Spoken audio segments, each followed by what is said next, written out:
Hi dear students, welcome back to Abhyang's online physics class. So in today's class we are going to take 5 marks questions from current electricity chapter.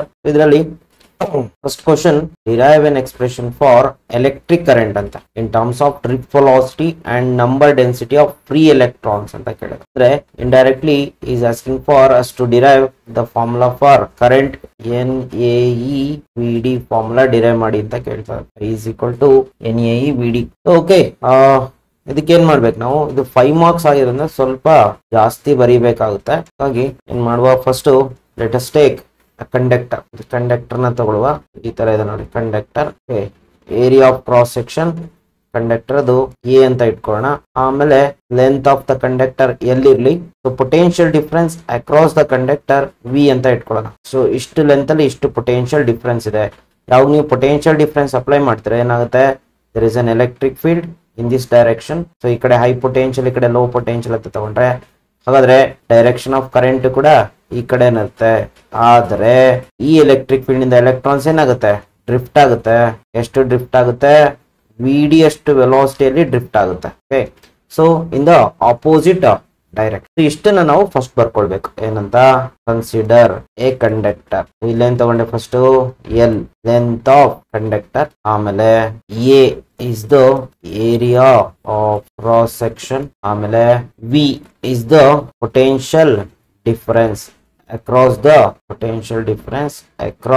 the ends of a conductor, and E is the electric field. ಆಮೇಲೆ ಏನಿದೆ, I is the current and Vd is the drift velocity. So ಇಷ್ಟನ್ನು first ಬರ್ಕೊಳ್ವ. ಆಮೇಲೆ main part ಏನ್ ಗೊತ್ತಾ, ಇದ್ರಲ್ಲಿ very very important part ಇದೆ, number density. So N small N ಅಂತ ಕರೆಯೋಣ. Small N is the number density. So number density ಅಂದ್ರೆ N is equal to total number of charges divided by density with respect to volume. So this is the number density. ಅದನ್ನ ಈಗ ಬರ್ಕೊಳ್ತೀನಿ ನೋಡಿ. n is equal to total number of charge b n and its volume b v.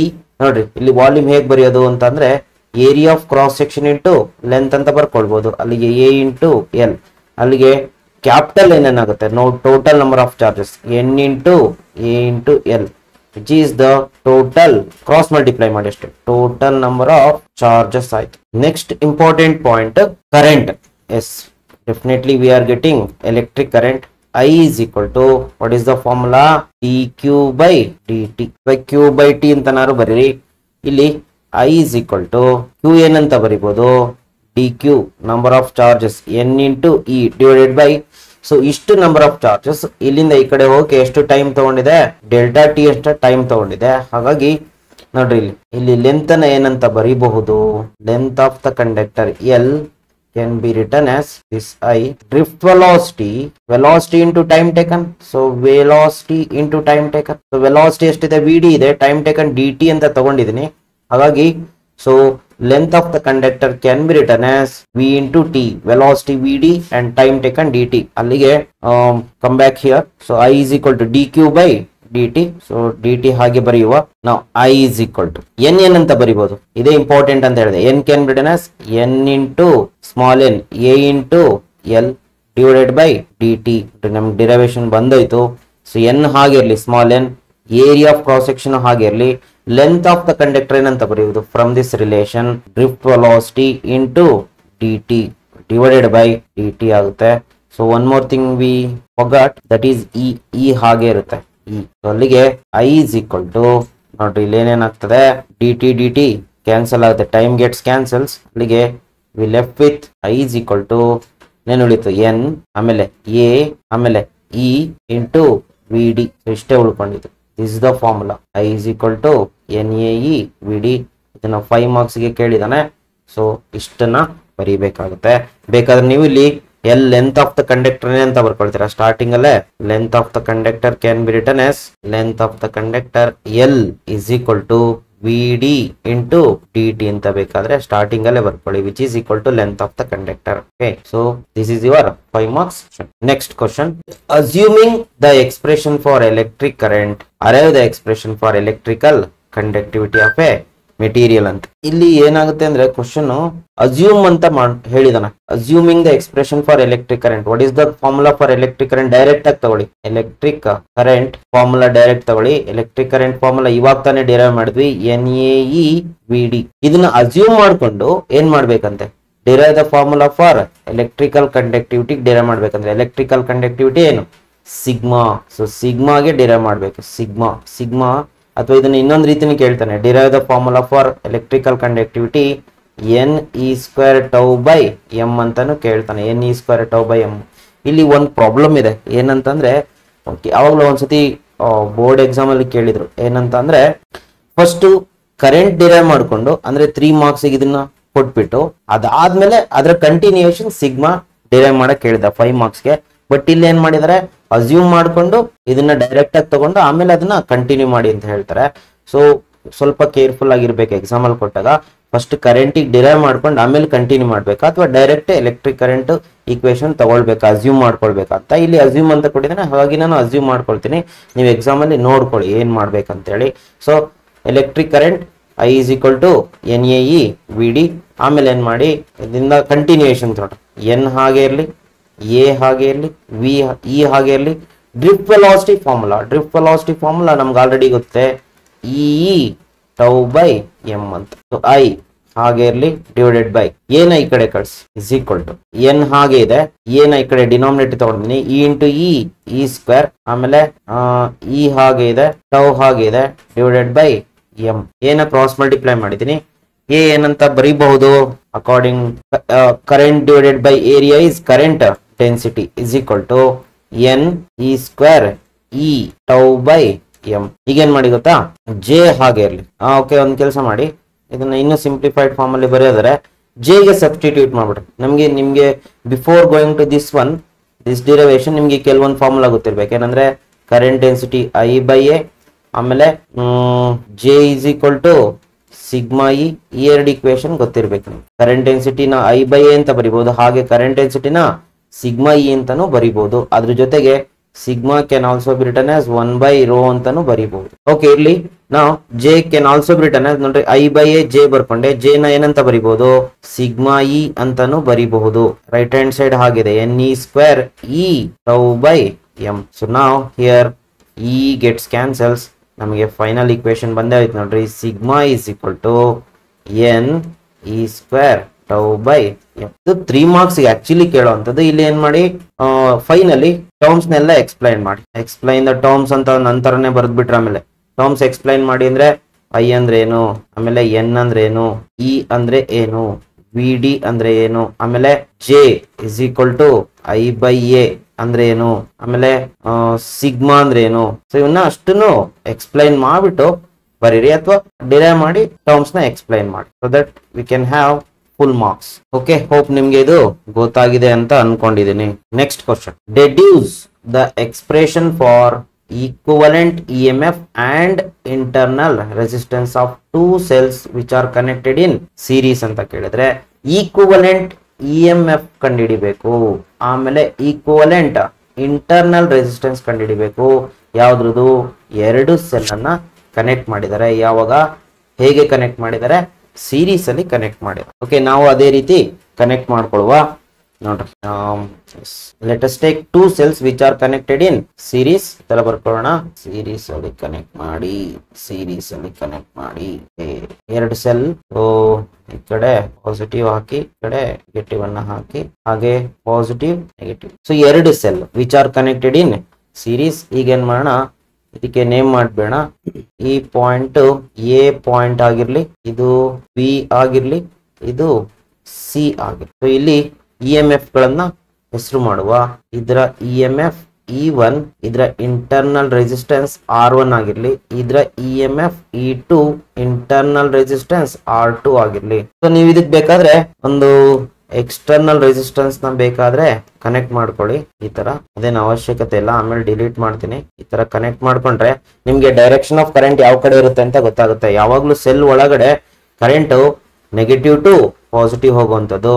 So ಹೀಗೆ ಬರಿಬೇಕು, ಇಲ್ಲ ಅಂದ್ರೆ ತಪ್ಪಾಗುತ್ತೆ. This is the direction of current I. ಇದರಲ್ಲಿ ಎಷ್ಟಿರುತ್ತೋ ಇದ್ರ ಮೂಲಕನೂ ಅಷ್ಟೇ ಇರುತ್ತೆ. ಸೊ ಇಂಟರ್ನಲ್ಲಿ ಯಾವಾಗ್ಲೂ it flows from negative to positive, ಎಕ್ಸ್ಟರ್ನಲ್ಲಿ always it flows from positive to negative. External resistor ಅವಶ್ಯಕತೆ ಇಲ್ಲ ಅನ್ಕೊಳ್ತೀನಿ ಇಲ್ಲಿ. Let me remove it. ನಿಮಗೆ ಗೊತ್ತಾಗ್ಲಿಲ್ಲ ಅಂದ್ರೆ ಎಕ್ಸ್ಟರ್ನಲ್ ರೆಸಿಸ್ಟರ್ ಕನೆಕ್ಟ್ ಮಾಡ್ಕೊಂಡು ಡೈರೆಕ್ಷನ್ ಆಫ್ ಕರೆಂಟ್ ಬರ್ಕೊಳ್ಳಿ. ಸೊ ಈಗ ಎ ಮತ್ತೆ ಸಿ ಮಧ್ಯೆ ಪೊಟೆನ್ಶಿಯಲ್ ಡಿಫರೆನ್ಸ್ ನ ಅಪ್ಲೈ ಮಾಡಿ. ಪೊಟೆನ್ಶಿಯಲ್ ಡಿಫರೆನ್ಸ್ ಇರಲೇಬೇಕು. ಎಷ್ಟಿರುತ್ತೆ ಪೊಟೆನ್ಶಿಯಲ್ ಡಿಫರೆನ್ಸ್ ನೋಡಿ, ಇಲ್ಲಿಂದ ಇಲ್ಲಿಗೆ let it be V A C ಅಂತ ಇಟ್ಕೊಳ್ಳೋಣ. V A C. So V A C is the potential difference. ಇದೇನಾಗುತ್ತೆ ಪೊಟೆನ್ಶಿಯಲ್ ಡಿಫರೆನ್ಸ್ ಡಿವೈಡ್ ಆಗುತ್ತೆ. ಎಲ್ಲಿ ಡಿವೈಡ್ ಆಗುತ್ತೆ? ಎಷ್ಟು ಡಿವೈಡ್ ಆಗುತ್ತೆ? ಅಕ್ರಾಸ್ ದ ಫಸ್ಟ್ ಸೆಲ್ ಎಷ್ಟು ಡಿವೈಡ್ ಆಗುತ್ತೆ? ವಿ ಎ ಬಿ ಎಷ್ಟು ಡಿವೈಡ್ ಆಗುತ್ತೆ. Across the second cell V B C ಎಷ್ಟು ಡಿವೈಡ್ ಆಗುತ್ತೆ. ಇದನ್ನ ಫಸ್ಟ್ ಬರ್ಕೊಂಡ ಏನ್ ಮಾಡಿ ಇದಕ್ಕೆ ಸ್ಟೋರಿ ಬರೀತಾ ಹೋಗುವ, ಎಕ್ಸ್ಪ್ಲನೇಷನ್ ಬರೀತಾ ಹೋಗೋಣ. ಏನ್ explanation? Consider two cells are connected in series between A and C points, terminals points ಏನಾದ್ರೂ ಬರ್ಕೊಳ್ಳಿ.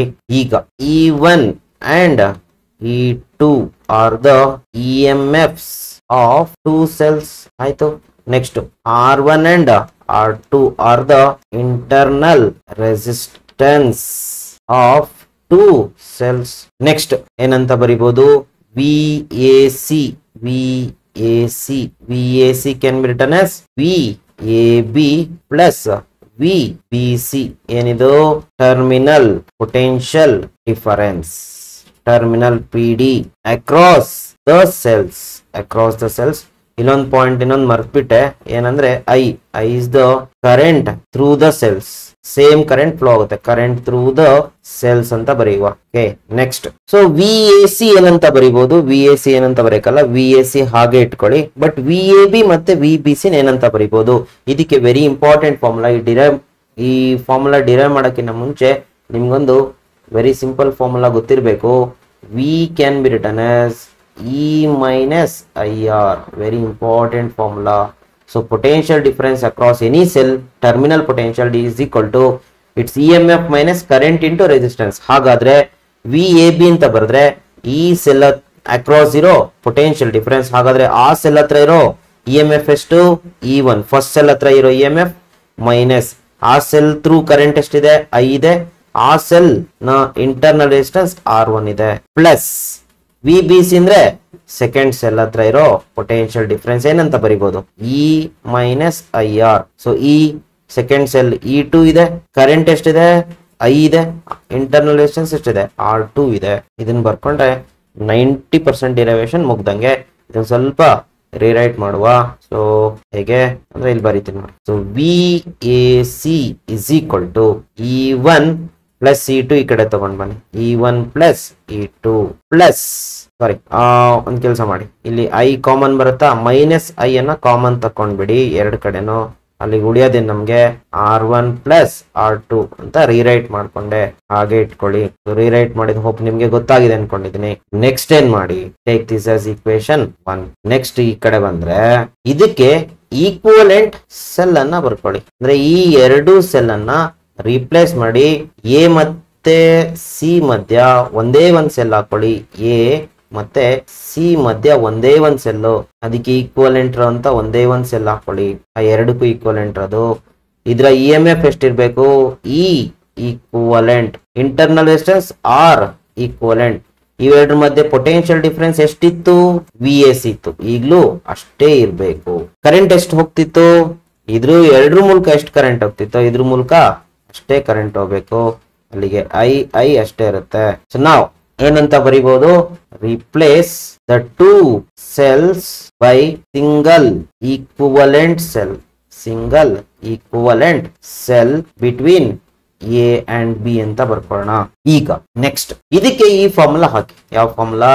V is equal to E minus IR formula ಹಾಕಿ. ನೋಡಿ ಇಲ್ಲಿ ಅದೇ ಇಂಪಾರ್ಟೆಂಟ್. ಅಲ್ಲಿಗೆ V is equal to E minus IR ಅಂತ ಬರ್ಕೊಳ್ತೀನಿ. V ಎಲ್ಲಿಂದ ಎಲ್ಲಿ ತನಕ ಇದೆ? VAC.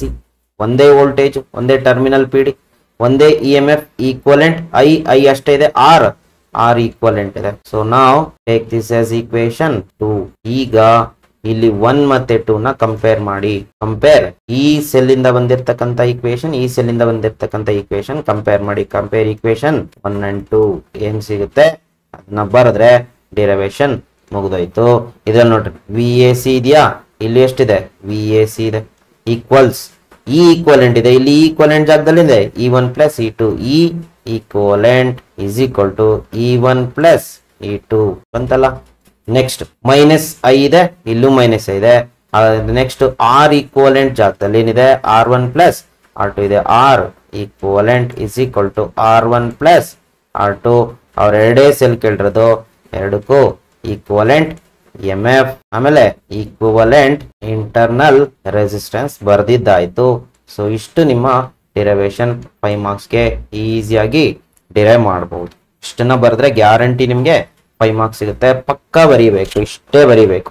ಓಕೆ, ಜಾಸ್ತಿನೂ ಇಲ್ಲ ಕಡಿಮೆನೇ ಇಲ್ಲ. ಓಕೆ, ನಾವು can we take the next question. Next question ಏನಿದೆ, derive an expression for equivalent EMF and internal resistance of 2 cells connected in parallel ಅಂತ. ಸೊ ಹಿಂದಿನ ಕೇಸಲ್ಲಿ ಸೀರೀಸ್ ಇತ್ತು, ಈ ಕೇಸಲ್ಲಿ ಪ್ಯಾರಲಲ್ ಇದೆ. ಏನು ಇಲ್ಲ, ಏನು ಚೇಂಜಸ್ ಮಾಡೋಂಗಿಲ್ಲ, ಸೇಮ್ ಅದೇ ಡಿರೈವೇಶನ್ ಅದೇ ತರನೇ ಡಿರೈವ್ ಮಾಡಬೇಕು, ಬಟ್ ಪ್ಯಾರಲಲ್ ಕನೆಕ್ಟ್ ಮಾಡ್ಬೇಕಷ್ಟೇ. ಹಾಗಾದ್ರೆ let us take 2 cells which are connected in parallel. ಈ ತರ ಇದೆ ಅಂತ ಇಟ್ಕೊಂಡು, ಸೊ ಒಂದ್ ಸೆಲ್ ತಗೊಂಡೆ, ಅದಕ್ಕೆ ಹೆಸರು ಕೊಡಿ. ಇನ್ನೊಂದ್ ಸೆಲ್ ನ ತಗೊಳ್ಳಿ, ಅದಕ್ಕೂ ಹೆಸರು ಕೊಡಿ. ಪಾಸಿಟಿವ್ ಮತ್ತೆ ನೆಗೆಟಿವ್ ಟರ್ಮಿನಲ್ ನೀಟಾಗಿ ಕಾಣ್ಬೇಕು. ಓಕೆ, ಈ ತರ ಕನೆಕ್ಟ್ ಮಾಡಿ. ಎರಡನ್ನು ಸೇಮ್ 2 terminals ಗೆ ಕನೆಕ್ಟ್ ಮಾಡಿ ಈ ತರ. So these 2 are connected between A and B. So ಇದಕ್ಕೆ ಒಂದು ಹೆಸರು ಕೊಡಿ. ಇದ್ರ EMF E1 ಆಗಿರ್ಲಿ, ಇದ್ರ ಇಂಟರ್ನಲ್ ರೆಸಿಸ್ಟೆನ್ಸ್ R1 ಇರ್ಲಿ, ಇದ್ರ EMF E2 ಆಗಿರ್ಲಿ, ಇದ್ರ ಇಂಟರ್ನಲ್ ರೆಸಿಸ್ಟೆನ್ಸ್ R2 ಆಗಿರ್ಲಿ. ಆದ್ರೆ ಇದಕ್ಕೆ ಪೊಟೆನ್ಶಿಯಲ್ ಡಿಫರೆನ್ಸ್ ನ ಕೊಟ್ರೆ ಅಕ್ರಾಸ್ ದ ಸೆಲ್ ಎಷ್ಟು ಕೊಡೋಣ, ಟರ್ಮಿನಲ್ PD B AB ಇದೆ ಅಂತ ಇಟ್ಕೊಳ್ಳಿ. Current starts flowing. ಸೊ ಯಾವ ಕಡೆಯಿಂದ ಯಾವ ಕಡೆ ಫ್ಲೋ ಆಗುತ್ತೆ, ಯಾವಾಗಲೂ ನೆಗೆಟಿವ್ ಟು ಪಾಸಿಟಿವ್ ಹೋಗ್ಬೇಕು. ಸೊ B to A ಹೋಗ್ಬೇಕು. ಯಾವ್ದ್ರ ಮೂಲಕ, through cells I. Main current I ಅಂತ ಇರ್ಲಿ, ಇದೇನಾಗುತ್ತೆ ಇಲ್ಲಿ ಡೆಫಿನೆಟ್ಲಿ ಡಿವೈಡ್ ಆಗುತ್ತೆ. ಸೊ ಇಲ್ಲಿ I1 ಹೋದ್ರೆ ಇಲ್ಲಿ I2 ಹೋಗುತ್ತೆ ಅಂತ ಇಟ್ಕೊಳ್ಳೋಣ. ಕರೆಂಟ್ ಇಲ್ಲಿ I1, ಇಲ್ಲಿ I2 ಅಷ್ಟು ಕರೆಂಟ್ ಹೋಗುತ್ತೆ. ಮತ್ತಿಲ್ಲಿ ಏನಾಗುತ್ತೆ, ಸೇರ್ಕೊಳ್ಳುತ್ತೆ. ಮತ್ತಿಲ್ಲಿ ಎಷ್ಟು ಕರೆಂಟ್ ಹೋಗುತ್ತೆ, I ಅಷ್ಟೇ ಕರೆಂಟ್ ಹೋಗುತ್ತೆ. ಇದನ್ನ ಪರ್ಫೆಕ್ಟ್ ಆಗಿ ಬರ್ಕೊಳ್ಬೇಕು ಡಯಾಗ್ರಾಮ್. ನಾವು ಎಕ್ಸ್ಪ್ಲನೇಷನ್ ಬರೆಯುವ. ಏನ್ explanation, consider the 2 cells connected in parallel between the terminals A and B. So ಇನ್ನೇನಿದೆ ಇಲ್ಲಿ, E1 and E2 are the EMFs of 2 cells. ಆಮೇಲೆ R1 and R2 are the internal resistance of 2 cells. ಆಮೇಲೆ VAB, which is the common potential difference. The common potential difference. Common ಇರುತ್ತೆ ತಾನೆ, parallel ಇದೆ. Common potential difference between A and B. So better ಇಲ್ಲಿ VAB ಅಂತ ತಗೊಳ್ಳೋ ಬದಲು just V ಅಂತ ತಗೊಳ್ಳಿ ಸಾಕು. ಯಾಕಂದ್ರೆ ಎರಡು ಕಾಮನ್ ಪೊಟೆನ್ಶಿಯಲ್ ಡಿಫರೆನ್ಸ್ ಇರಿಂದ, so we don't have any problem. So next part is very important, current. So main current ಏನಾಗಿದೆ, main current can be written as I is equal to ಏನಂತ ಬರೀಬಹುದು, I1 plus I2. So ಈಗ ಇಲ್ಲೇ ಇರೋದು problem, main current I. So I1 ಮತ್ತೆ I2 ಗಳನ್ನ ಬರೀಬೇಕು. ಹೆಂಗ್ sir ಬರೆಯೋದು ನೋಡ್ರಿ, ಇಲ್ಲಿ ಹೇಳ್ಕೊಡ್ತೀನಿ. I1 ಮತ್ತೆ I2 ಹೇಗ್ ಬರೆಯೋದು ಅಂದ್ರೆ, using the equation V is equal to E minus IR. ಈ ಈಕ್ವೇಶನ್ ಅಲ್ಲಿ I ಗೆ ರಿರೈಟ್ ಮಾಡ್ಕೊಳ್ಳಿ. ಯಾಕೆಂದ್ರೆ ಕರೆಂಟ್ ಡಿವೈಡ್ ಆಗೋದ್ರಿಂದ, ಡಿವೈಡ್ ಆಗೋದಕ್ಕೆ ರಿರೈಟ್ ಮಾಡ್ಕೊಳ್ಬೇಕು. ಅಲ್ಲಿಗೆ ಏನಾಗುತ್ತೆ, IR is equal to IR. ಹೀಗೆ I ಏನಾಗುತ್ತೆ ಅಂತ ಅಂದ್ರೆ E minus V by R ಆಗುತ್ತೆ. ಚೆಕ್ ಮಾಡ್ಕೊಳ್ಳಿ. rewrite for current. ಸೊ ಹಾಗಾದರೆ ನಮಗೆ I current E minus V by R ಅಂತ ಬರ್ಕೊಳ್ಬಹುದು. ಇಲ್ಲಿ ಬರ್ಕೊಳ್ಳಿ, I is equal to I1 E minus V by R. Sir ಏನಾಯ್ತು, I1 ಜಾಗದಲ್ಲಿ, I1 ಅಂದ್ರೆ ಇಲ್ಲಿರೋ ಕರೆಂಟ್, ಅಲ್ಲಿರೋ EMF, ಅಲ್ಲಿರೋ ಇಂಟರ್ನಲ್ ರೆಸಿಸ್ಟೆನ್ಸ್, ಅಲ್ಲಿರೋ ವೋಲ್ಟೇಜ್, ಅದನ್ನ ಬರ್ಕೊಳ್ಬೇಕು. ಅಲ್ಲಿರೋ EMF ಎಷ್ಟು, E1. ಅಲ್ಲಿರೋ ವೋಲ್ಟೇಜ್ ಎಷ್ಟು, potential difference terminal PD. V common ಇರುತ್ತೆ, ಹಾಗಾಗಿ ಅದೇನು ಚೇಂಜ್ ಆಗಲ್ಲ. ಡಿವೈಡೆಡ್ ಬೈ ಅಲ್ಲಿರೋ ರೆಸಿಸ್ಟೆನ್ಸ್ ಎಷ್ಟು, internal resistance R1. Next plus I2 ಗೆ ಮತ್ತೆ ಇದೇ ಇಕ್ವೇಶನ್ ಬರ್ಕೊಳ್ಳಿ, E minus V by R. But ಅಲ್ಲಿರೋ EMF ಮತ್ತೆ ಅಲ್ಲಿರೋ ಇಂಟರ್ನಲ್ ರೆಸಿಸ್ಟೆನ್ಸ್ ಬರ್ಕೊಳ್ಬೇಕು. ನೋಡ್ರಿ ಇಲ್ಲಿ I2 is passing through the second cell. ಹಾಗಾದ್ರೆ I2 can be written as E2 minus V by R2. Hope ನಿಮ್ಗಿದು ಗೊತ್ತಾಗಿದೆ ಅನ್ಕೊಂಡಿದ್ದೀನಿ.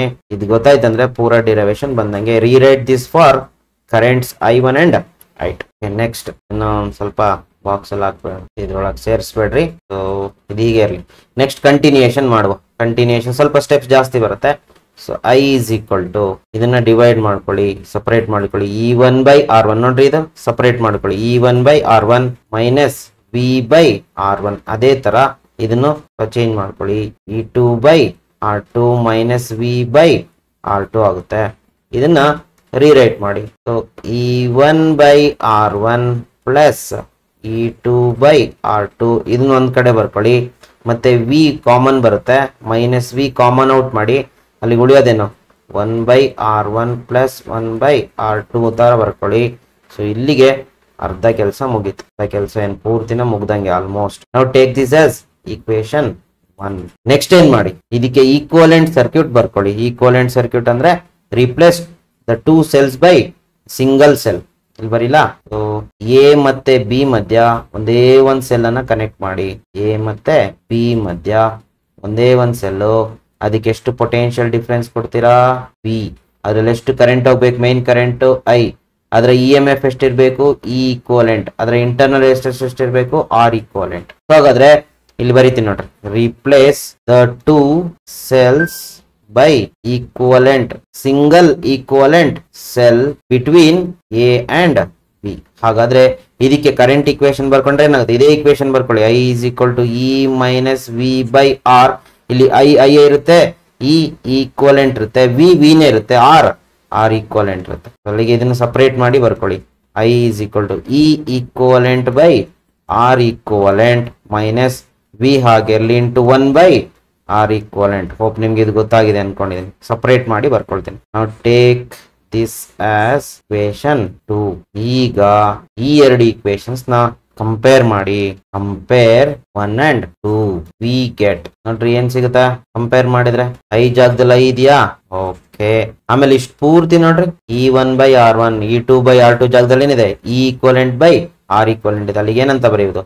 E equivalent by R equivalent is equal to E1 by ಅವ್ರನ್ನ separate EMF ಬರೆಯಕ್ಕಾಗಲ್ಲ ಇಲ್ಲಿಗೂ. So ಈ ಜೊತೆ R smaller ಅಂಟ್ಕೊಂಡಿರುತ್ತ. ಅಲ್ಲಿ equivalent direct ಬರಲ್ಲ, series ತರ. ಇಲ್ಲಿ equivalent by R equivalent ratio is E1 by R1. ಅದೇ ತರನೇ ಬರ್ಕೊಳ್ಬೇಕು.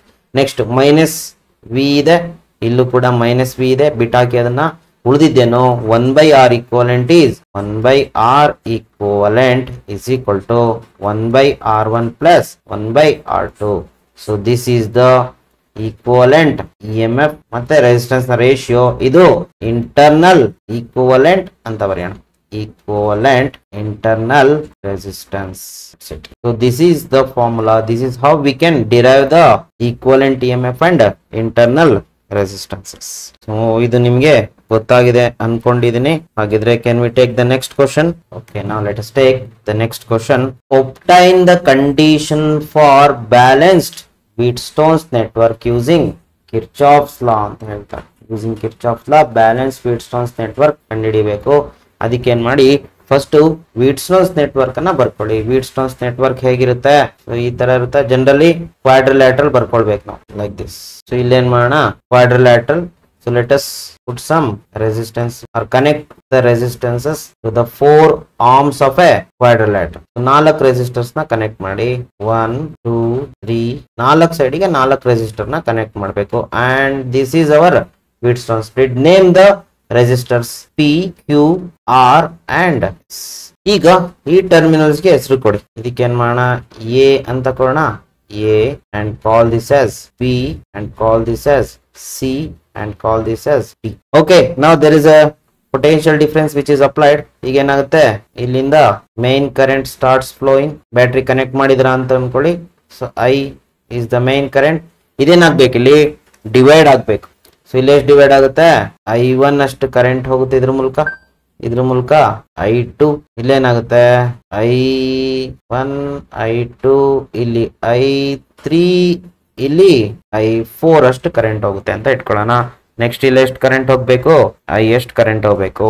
So which is the main current. Okay, now this I. Next ಏನ್ ಮಾಡ್ಬೇಕು, ಇದಕ್ಕೆ ಒಂದು ಬಿ ಮತ್ತೆ ಡಿ ಪಾಯಿಂಟ್ಸ್ ಗೆ ಒಂದು ಗ್ಯಾಲೋನೋಮೀಟರ್ ನ ಕನೆಕ್ಟ್ ಮಾಡ್ಬೇಕು. Connect galvanometer across B D. Connect here direct B to D galvanometer ನ ಕನೆಕ್ಟ್ ಮಾಡಿ. ಗ್ಯಾಲೋನೋಮೀಟರ್ ಹೆಸರು ಜಿ ಮತ್ತು ಅದರ ರೆಸಿಸ್ಟೆನ್ಸ್ ಕೂಡ ಜಿನೇ ಇರುತ್ತೆ. ಸೊ ಇಷ್ಟು ವೀಟ್ ಸ್ಟೋನ್ಸ್ ಬ್ರಿಡ್ಜ್ ನ ಸರ್ಕ್ಯೂಟ್. ಇದನ್ನ ಇಲ್ಲಿ ಬರೆಯುವ.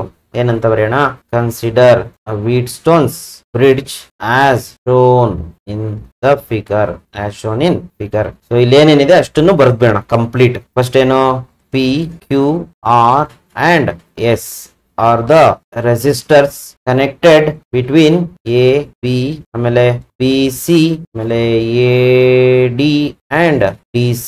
ಇಷ್ಟನ್ನು AB ಮಧ್ಯೆ ಒಂದು, BC ಮಧ್ಯೆ ಒಂದು, AD ಮತ್ತೆ DC ಮಧ್ಯೆ ಕನೆಕ್ಟ್ ಮಾಡಿದೀನಿ. ಅಥವಾ ರೆಸಿಸ್ಟರ್ ಕನೆಕ್ಟೆಡ್ ಆಸ್ ಶೋನ್ ಅಂತ ಬರೆದ್ರು ಆಯ್ತಷ್ಟೇ. Next I1, I2, I3 and I4 are the current through the resistors ಅಂತ ಬರ್ಕೊಳ್ಳಿ. ಕರೆಂಟ್ ಥ್ರೂ ದ ರೆಸಿಸ್ಟರ್ಸ್ ಇಷ್ಟು ಬರೆದ್ರೆ ಸಾಕು. ನೆಕ್ಸ್ಟ್ ಇನ್ನೇನಾಯ್ತು, ಪಿ ಕ್ಯೂ ಆಯ್ತು. ಆಮೇಲೆ ಐ ಅನ್ನೋದೇನು, ಮೇನ್ ಕರೆಂಟ್, ಅದನ್ನು ಬರ್ಕೊಂಡ್ ಬೇಡ. Next very important, galvanometer. So G galvanometer is connected between P D. G ಅಂದ್ರೆ ಏನಿಲ್ಲಿ galvanometer as well as galvanometer ನ ರೆಸಿಸ್ಟೆನ್ಸ್. Galvanometer resistance. ಆಮೇಲೆ ಇದ್ರ ಮೂಲಕ ಕರೆಂಟ್ ಫ್ಲೋ ಆಗುತ್ತೆ. ಇದ್ರ ಮೂಲಕ ಎಷ್ಟು ಕರೆಂಟ್ ಹೋಗುತ್ತೆ ಅಂತ ಇಟ್ಕೊಳ್ಳೋಣ, ಐ ಜಿ ಅಂತ ಇಟ್ಕೊಳ್ಳುವ. ಸೊ ಐ ಜಿ ಏನು, ಕರೆಂಟ್ ಥ್ರೂ ಗ್ಯಾಲ್ವನೋಮೀಟರ್. ಇಷ್ಟನ್ನು ಎಕ್ಸ್ಪ್ಲನೇಷನ್ ಬರೀಲೇಬೇಕು ನೀವು 5 ಮಾರ್ಕ್ಸ್ ಕೇಳಿದಾಗ. ನೆಕ್ಸ್ಟ್ ಏನ್ ಮಾಡಿ, ಇಲ್ಲಿ ಕಿರ್ಚಾಫ್ ವೋಲ್ಟೇಜ್ ಲಾನ ಅಪ್ಲೈ ಮಾಡ್ಬೇಕು, ಮತ್ತೆ ಕಿರ್ಚಾಫ್ ಕರೆಂಟ್ ಲಾನ ಅಪ್ಲೈ ಮಾಡ್ಬೇಕು ಫಾರ್ ದ ನೋಡ್ಸ್. ಅದನ್ನೇ ಬರ್ಕೊಳ್ತೀನಿ ನೋಡಿ. Apply KCL for the notes B and D. B and D ಇಲ್ಲಿದೆ ನೋಡ್ರಿ, ಇದು ಬಿ ನೋಡ್, ಇದು ಡಿ ನೋಡ್.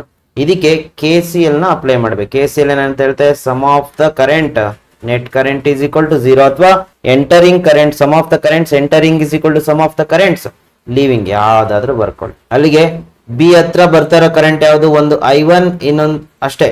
ಅಲ್ಲಿಗೆ entering current is equal to I1, leaving ಯಾವ್ದು, ಬಿ ಇಂದ ದೂರ ಹೋಗ್ತಿರೋದು ಒಂದು I3, ಇನ್ನೊಂದು IG. ಅಲ್ಲಿಗೆ I3 ಮತ್ತೆ IG. So entering is equal to leaving, very simple formula IG. Next ಅದೇ ತರ ಡಿ ಗೆ ಅಪ್ಲೈ ಮಾಡಿ. ಡಿ ಗೆ ಎಂಟರಿಂಗ್ ಯಾವುದು ಒಂದ್ ಕಡೆ ಬರ್ಕೊಳ್ಳಿ, ಲೀವಿಂಗ್ ಯಾವುದು ಇನ್ನೊಂದ್ ಕಡೆ ಬರ್ಕೊಳ್ಳಿ. ಎಂಟರಿಂಗ್ ಯಾವುದು, I2 ಎಂಟರ್ ಆಗ್ತಿದೆ. ಆಮೇಲೆ ಪ್ಲಸ್ IG ಕೂಡ ಬರ್ತದೆ ನೋಡಿ ಡಿ ಹತ್ರ. IG is coming towards D, I2 as well as IG. ಅಲ್ಲಿಗೆ IG ಇಸ್ ಎಂಟರಿಂಗ್.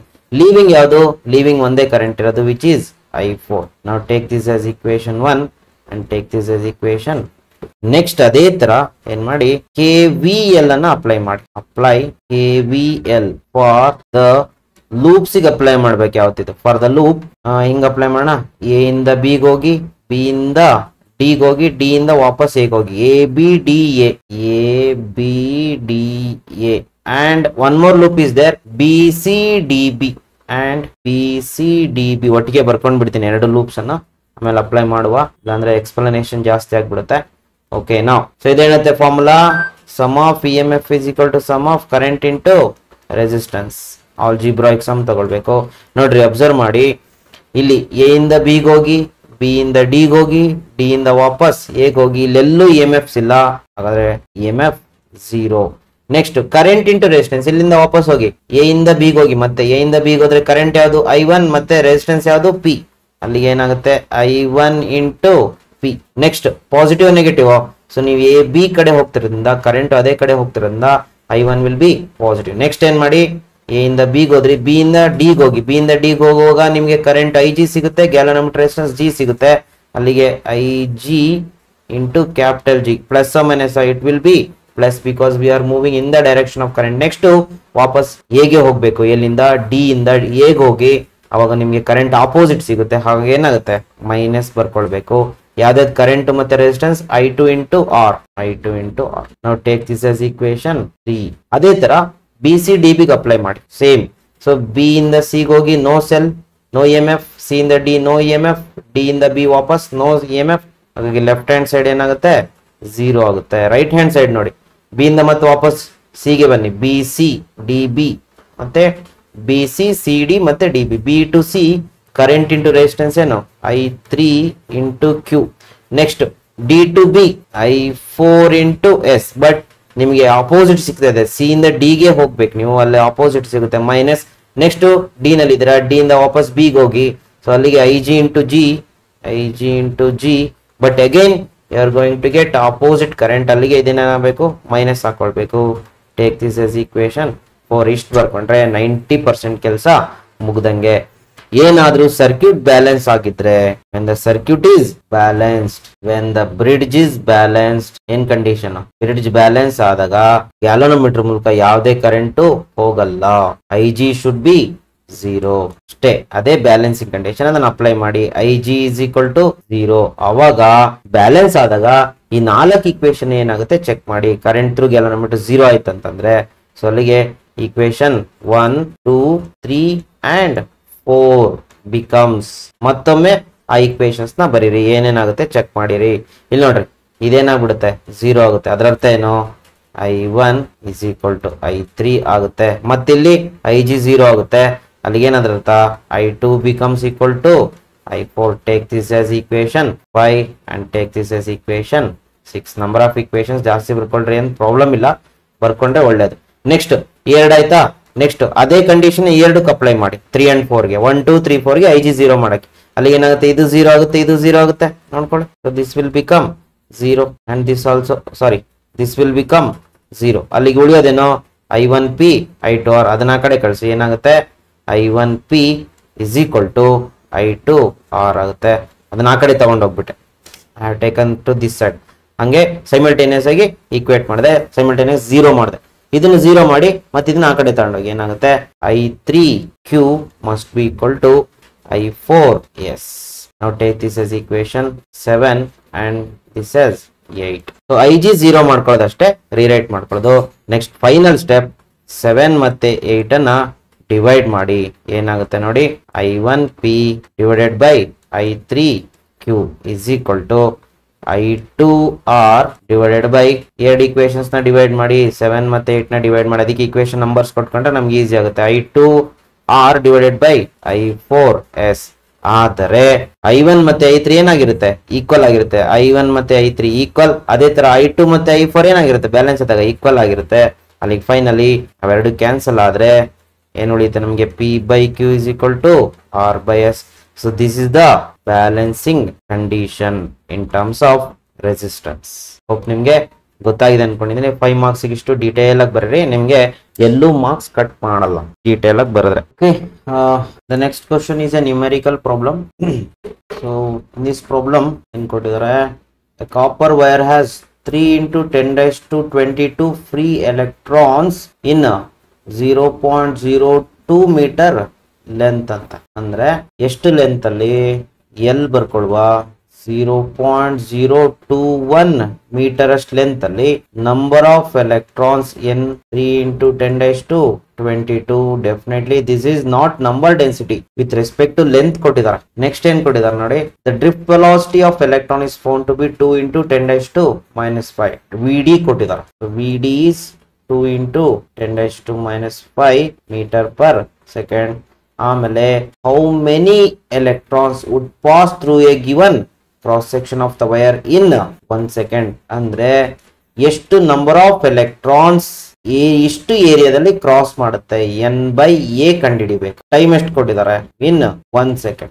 ಯಾವ ಫಾರ್ಮುಲಾ ಯೂಸ್ ಮಾಡ್ಬೋದು ಇಲ್ಲಿ ಅಂತಂದ್ರೆ ನೋಡ್ರಿ, ಡ್ರಿಫ್ಟ್ ವೆಲಾಸಿಟಿ ಕೊಟ್ಟಿದ್ದಾನೆ, ನಂಬರ್, ಏರಿಯಾ ಕೊಟ್ಟಿದ್ದಾನೆ. ಹಾಗಾದ್ರೆ definitely we can use the formula I is equal to NAE VD use ಮಾಡುವ. Next it is I is not given. ಸೊ ಇಲ್ಲಿ I ನ ಏನಂತ ಬರ್ಕೊಳ್ಬಹುದು ಅಂದ್ರೆ, can I write Q by T. ಇಲ್ಲಿ ಸ್ಮಾಲ್ n ಏನಂತ ಬರ್ಕೊಳ್ಬಹುದು, number density, because number density is number of charges divided by volume. So volume ಏನಂತ ಬರ್ಕೊಳ್ಬಹುದು, A into L. This is ದವರ್ ನಂಬರ್ ಡೆನ್ಸಿಟಿಯ formula for number density. So ಇಲ್ಲಿ ಯಾಕೆ ಬರ್ಕೊಳ್ಬೇಕಂದ್ರೆ ಅವಶ್ಯಕತೆ ಇದೆ. ಸೊ ಯಾಕಂದ್ರೆ ನಂಬರ್ ಡೆನ್ಸಿಟಿ ಕೊಟ್ಟಿಲ್ಲ, ಅದ್ರ ಫಾರ್ಮುಲಾ ಬರ್ಕೊಳ್ಳೋದು N by A into L. ಉಳಿದಿದ್ದೇನು A E V D. Okay, ಇಲ್ಲಿ ಅಬ್ಸರ್ವ್ ಮಾಡಿ ಏರಿಯಾ ಕ್ಯಾನ್ಸಲ್ ಆಗುತ್ತಾ? ಹೌದು, ಕ್ಯಾನ್ಸಲ್ ಆಗುತ್ತೆ area. Next left hand side ಏನಂತ ಬರೀಬಹುದು? Q by T. Q by T ಏನಂತ ಬರೀಬಹುದು? ನಂಬರ್. ಈ ನಂಬರೇ ಬೇರೆ, ಈ ನಂಬರೇ ಬೇರೆ. Let it be N dash ಅಂತ ಇಟ್ಕೊಳ್ಳುವ. N dash E by T is equal to N by L into E into V D. ನಿಮಗೆ ಕೇಳಿರೋದೇನೋ number of charges pass through a wire ಅಂದ್ರೆ ಇದು ಎನ್ ಬೈ ಎ ಅಲ್ಲ, sorry, for a given cross section we need to find N dash. Actually N dash by T ಕಂಡುಹಿಡಿಬೇಕು. N dash by T is equal to ಉಳಿದಿದ್ದು ಏನಾಗುತ್ತೆ? N by L ಹಾಗೆ ಇರಲಿ. ಈ cancel ಆಗುತ್ತೆ ನೋಡಿ, ಈ ಕ್ಯಾನ್ಸಲ್ ಆಗುತ್ತೆ. ಅಲ್ಲಿ ಉಳಿಯೋದೇನೋ ವಿ ಡಿ. ಅಲ್ಲಿಗೆ N dash by T is equal to what is N by L? Direct ಕೊಡಿದೆ ನೋಡ್ರಿ. ಎನ್ ಎಷ್ಟು ಬೈ ಎಲ್ ಎಷ್ಟು? N 3 into 10⁻22. Corresponding length 0.021 metre. This N by L into V D 2 into 10⁻⁻5. ಲಿಪಾಲ್ time ಅಂದ್ರೆ divided by 1 second ಆಗುತ್ತೆ. So ಅದನ್ನ ಹಾಗೆ ಬರ್ಕೊಳ್ಳಿ, ಏನು ಪ್ರಾಬ್ಲಮ್ ಆಗಲ್ಲ. ಸೊ ಇದನ್ನ ಕ್ಯಾಲ್ಕುಲೇಟ್ ಮಾಡಿದ್ರೆ ನಿಮಗೆ 2.858 into 10⁻19 electrons, number of electrons per second answer ಬರುತ್ತೆ. ಓಕೆ, ಸೊ ಹೋಪ್ ನಿಮ್ಗೆ ಗೊತ್ತಾಗಿದೆ ಅನ್ಕೊಂಡಿದ್ದೀನಿ. Okay, next question number 7. A wire has a diameter ಅಂತ. diameter of the wire is 0.5 mm. So diameter ನಮಗೆ ರೇಡಿಯಸ್ ಅವಶ್ಯಕತೆ ಇರುತ್ತೆ. ಹಾಗಾಗಿ ಏನ್ ಮಾಡಿ, radius in terms of radius ಬರ್ಕೊಳ್ಳಿ. ಸೊ ಇಷ್ಟು ರೇಡಿಯಸ್ ಇರೋದು 0.5 ನ ಅರ್ಧ 0.25 ಡಯಾಮೀಟರ್ ರೇಡಿಯಸ್. ರೆಸಿಸ್ಟಿವಿಟಿ ಎಷ್ಟಿದೆ ಅಂತೆ ಆ material? Rho is equal to 1.68 into 10⁻⁻8 ohm metre resistivity ಇದೆಯಂತೆ. Okay, next what will be the length of this wire to make resistance of 2 ohm? ಹಾಗಾದ್ರೆ ಈ ವೈರ್ ನ ಲೆಂತ್ ಎಷ್ಟು? ಕರೆಸ್ಪಾಂಡಿಂಗ್ ರೆಸಿಸ್ಟೆನ್ಸ್ ಎಷ್ಟಿದೆ? 2 ohm ಇದ್ರೆ ಎಲ್ಲ ಇಲ್ಲೇ ಇದೆ. ಸೊ ನಾವು ಫಸ್ಟ್ ಏನ್ ಮಾಡೋಣ, ರೆಸಿಸ್ಟೆನ್ಸ್ ನ ಕಂಡುಹಿಡಿಯೋಣ, ಆಮೇಲೆ ನೆಕ್ಸ್ಟ್ ಪಾರ್ಟ್ ನೋಡ್ಕೊಳ್ಳುವ. ಸೊ ಫಾರ್ಮುಲಾ ಏನು? ಡೆಫಿನೆಟ್ಲಿ ಈ ಮೂರನ್ನು ರಿಲೇಟ್ ಮಾಡುವಂತ formula R is equal to rho into L by A, ಅಥವಾ R is equal to rho into L by area ಏನಂತ ಬರೀಬಹುದು? Pi R square.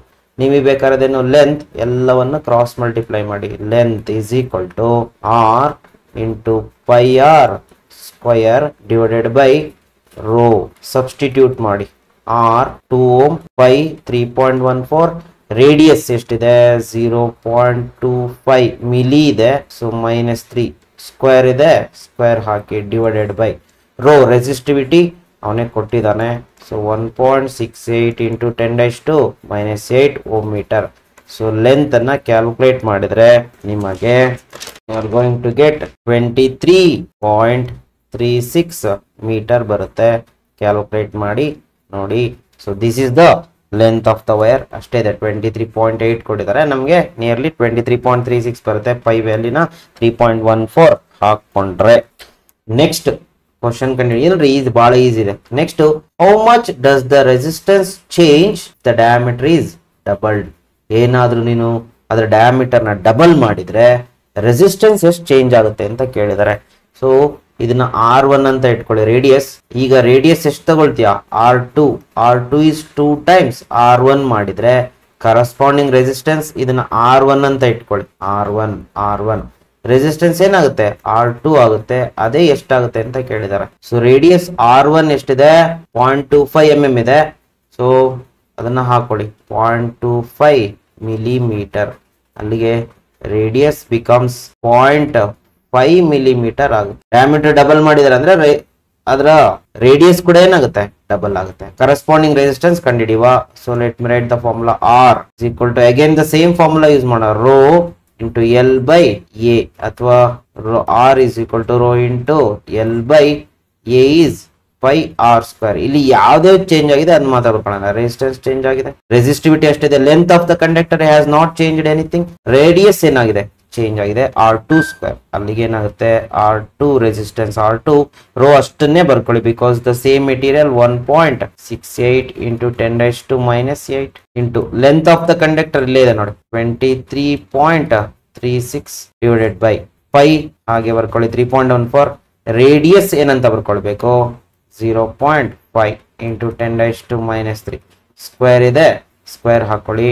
ಸೊ ನಿಮಗೆ R2 ನ ಕಂಡಿಡಿದ್ರೆ ಇನ್ನು ಸಾಲ್ವ್ ಮಾಡ್ಕೊಂತ ಹೋದ್ರೆ ಏನಾಗುತ್ತೆ ಅಂದ್ರೆ ನ್ಯೂಮರೇಟರ್ 39.24 ಇಂಟು 10⁻⁻⁸ ನ್ಯೂಮರೇಟರ್ ನ ಕ್ಯಾಲ್ಕುಲೇಟ್ ಮಾಡಿದ್ರೆ, ಡಿನಾಮಿನೇಟರ್ ಕ್ಯಾಲ್ಕುಲೇಟ್ ಮಾಡಿದ್ರೆ πr² 0.785 ಇಂಟು 10⁻⁻6 ಬರುತ್ತೆ. So R2 nearly 49.99 nearly equal to 50 into 10⁻⁻² ಅಥವಾ nearly R2 nearly equal to 50 into 10⁻⁻² ಅಥವಾ R2 is equal to by 100 ಮಾಡಿದ್ರೆ 0.5 ohm ಬರುತ್ತೆ. So this is the answer. R2 ಕಂಡುಹಿಡಿಬೇಕು ಅಷ್ಟೇ, ಅಲ್ಲಿ not change in resistance, changed resistance ಕಂಡುಹಿಡಿಬೇಕು. ಅಂದ್ರೆ final resistance R2 which is 0.5 ohm. Okay, now can we take the next question? A battery of 6 volt gives a current of 2 ampere when connected to a resistance of 2 ohm. A battery of 6 volt ante 6 volt ಏನಿಲ್ಲಿ EMF, ಅದರ internal resistance current ಎಷ್ಟಿದೆ 2 ampere ಇದೆ, through resistance ಅಂತೆ ಇದೇನಿದು external resistance 2 ohm is the external resistance. What is the internal resistance of the cell? ಹಾಗಾದ್ರೆ small r ಕಂಡುಹಿಡಿಬೇಕು, ಅದ್ರ ಜೊತೆಗೆ terminal PD V ಕಂಡುಹಿಡಿಬೇಕು, ಅದ್ರ ಜೊತೆಗೆ ಎಷ್ಟು ವೋಲ್ಟೇಜ್ ಲಾಸ್ ಆಗಿದೆ ಅಂತ ಕಂಡುಹಿಡಿಬೇಕು. ಲಾಸ್ ವೋಲ್ಟೇಜ್ ಹೆಂಗ್ ಕಂಡುಹಿಡಿಬೇಕು, ಅವಾಗಲೂ EMF minus V gives the loss of voltage.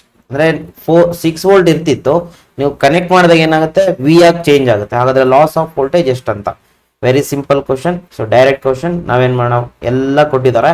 First can we find the internal resistance using the formula. ಯಾವಾಗಲೂ ಸೆಲ್ ಬಂದಾಗ ಈ ಫಾರ್ಮುಲಾ ಯೂಸ್ ಮಾಡಿ, I is equal to E/R plus R. ನಿನಗೆ ಸ್ಮಾಲರ್ ಬೇಕು, ಅಲ್ಲಿಗೆ ಏನಾಗುತ್ತೆ R+R is equal to E/I. So capital R ಎಷ್ಟು 2 plus small r ಕಂಡುಹಿಡಿಯಬೇಕು is equal to EMF of the cell 6 divided by current is 2. ಅಲ್ಲಿಗೆ ಏನಾಗುತ್ತೆ 2 plus R is equal to 6/2 3. ಅಲ್ಲಿಗೆ small r becomes 1 ohm. So internal resistance 1 ohm ಅಂತ ಬಂತು. Next V ಕಂಡುಹಿಡಿಯುವ.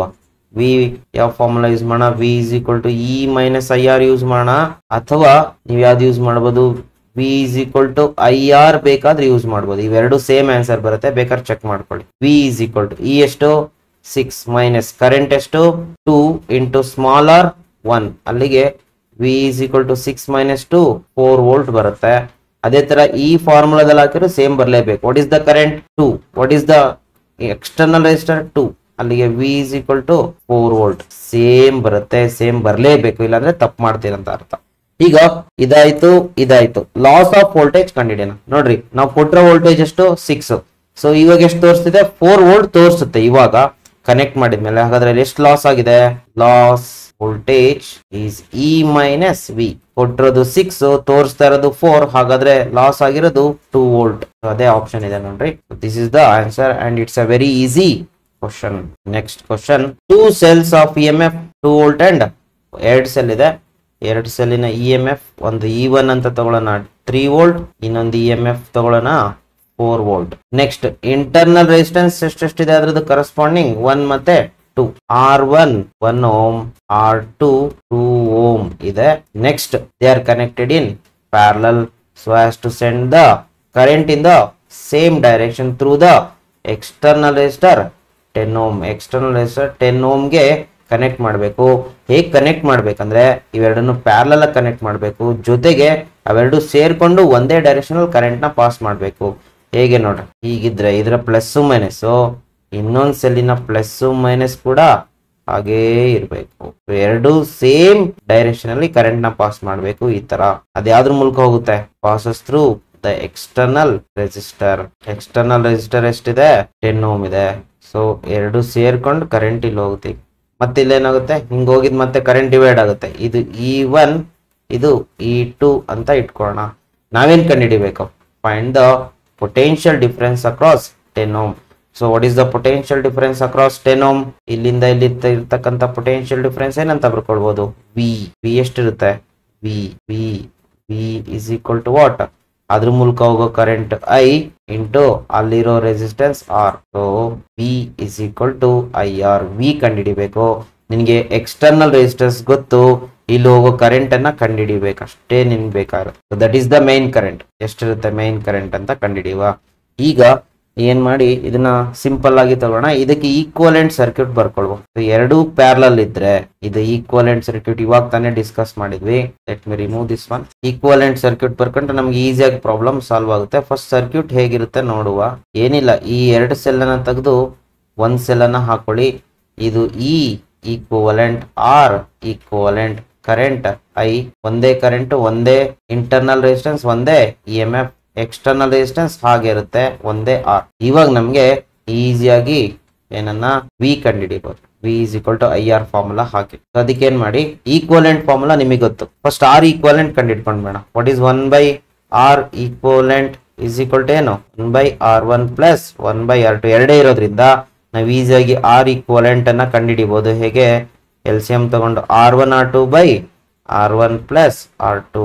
ಅಲ್ಲಿಗೆ or equivalent ಏನ್ ಬರುತ್ತೆ, 2 into 1/2 plus 1 which is equal to 2/3 ohm. This is your R equivalent. Next let us try to find the E equivalent.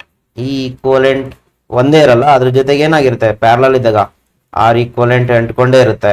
ಅಲ್ಲಿಗೆ E1/R1 plus E2/R2. So E equivalent is equal to, ಇದನ್ನೇನಂತ ಬರೆಯೋಣ, R equivalent ಈ ಕಡೆ ಕಳಿಸ್ಬಿಡೋಣ. Better first ಅದನ್ನ ಕಳಿಸ್ಕೊಳ್ಳಿ, ಯಾಕಂದ್ರೆ ಎಷ್ಟೋ ಜನ students ಇಲ್ಲಿ ಬಹಳ ಕನ್ಫ್ಯೂಸ್ ಮಾಡ್ಕೊಳ್ತಾರೆ. ಅದೇ ಪ್ರಾಬ್ಲಮ್. ಏನಾಗುತ್ತೆ, E equivalent is equal to E1/R1 plus E2/R2 into R equivalent. Substitute ಮಾಡಿ. E equivalent is equal to, what is E1? 3 by, what is R1? 1. ಅಲ್ಲೇ ಇದೆ ನೋಡಿ. E2 is 4 and R2 is 2. ಅಲ್ಲಿಗೆ 4/2 into ಇದಾಯ್ತು. R equivalent ಎಷ್ಟು, into 2/3. Substitute ಮಾಡಿದ್ಮೇಲೆ 3 ಆಗುತ್ತೆ. ಇದು ಪ್ಲಸ್ ಏನಾಗುತ್ತೆ, 4/2 2 ಆಗುತ್ತೆ, ಇಂಟು 2/3. ಅಲ್ಲಿಗೆ E equivalent is equal to 3 plus 2 5, 5 2s are 10. So 10/3 volt is the equivalent EMF and 2/3 ohm is the R equivalent. So now we can have the current, main current I is equal to E by R plus R. E equivalent divided by R equivalent.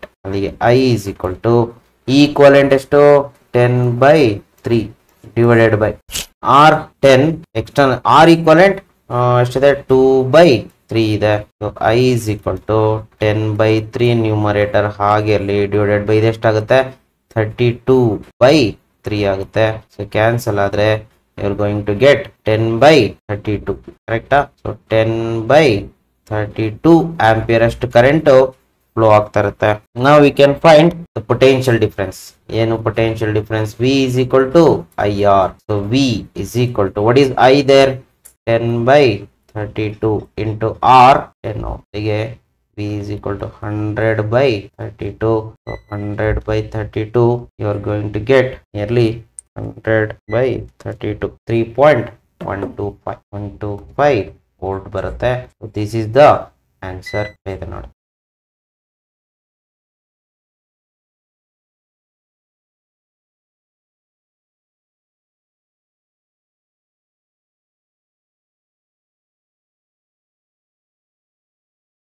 Okay, the next question is question number 10.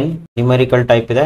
In a Wheatstone's bridge, R1, R2, R3, R4 are 10, 20, 30, 50 respectively ಅಂತ ಕೊಟ್ಟಿದ್ದಾರೆ.